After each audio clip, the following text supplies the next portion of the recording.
আমি সেই পয়সা উপার্জন করার চেষ্টা করছি। কুলিগিরি করছি জানে তারা খুব কষ্ট পাবে, তাই দাদাকে তুমি চাষি দেবো না।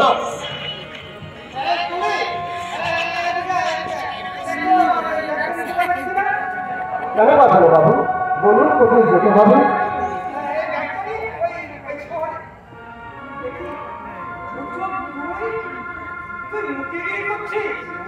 হ্যাঁ, চুরি করি না, টাকাতে করি না, মানুষ সবাই না, আমার সব প্রতি পয়সা খরচ।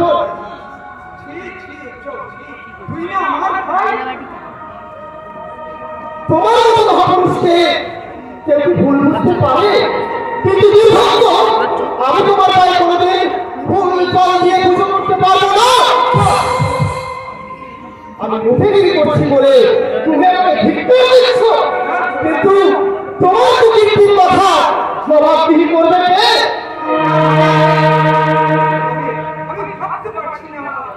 ভাবতে আর তোমাকে হবে না। এখন বলো, ভোটটা আমাকে দেবে, নাহলে এখান থেকে চলে যাব।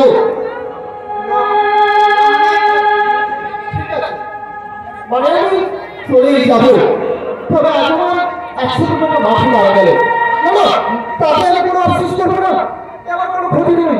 যাই, ওদিকে যাই, যদি একটা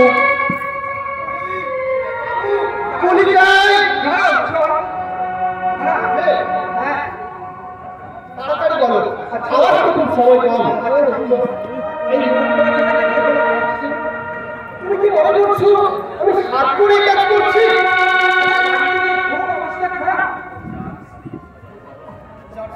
সাজানো বাগান তোমার 20 নিঃশ্বাসে শুকিয়ে মরুভূমি হয়ে গেছে, যে তোমাকে লেখাপড়া করাতে গিয়ে বুকে রক্ত ঝরিয়েছে, সর্বহারা হয়েছে, তার সংসারে যে সুখ বিরাজ করবে এ তুমি ভাবলে কি করে?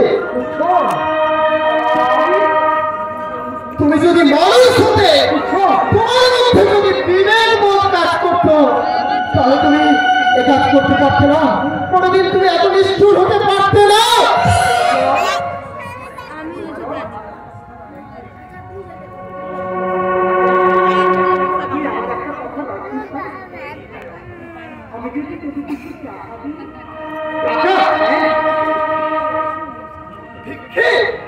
তুমি আমাকে ভিক্ষে দিচ্ছি না, চাইলো চাইলো তোমার ভিক্ষে, ওই টাকাই বরং তুমি তোমার ওই আধুনিক স্ত্রীকে একটা পছন্দের শাড়ি কিনে দিও।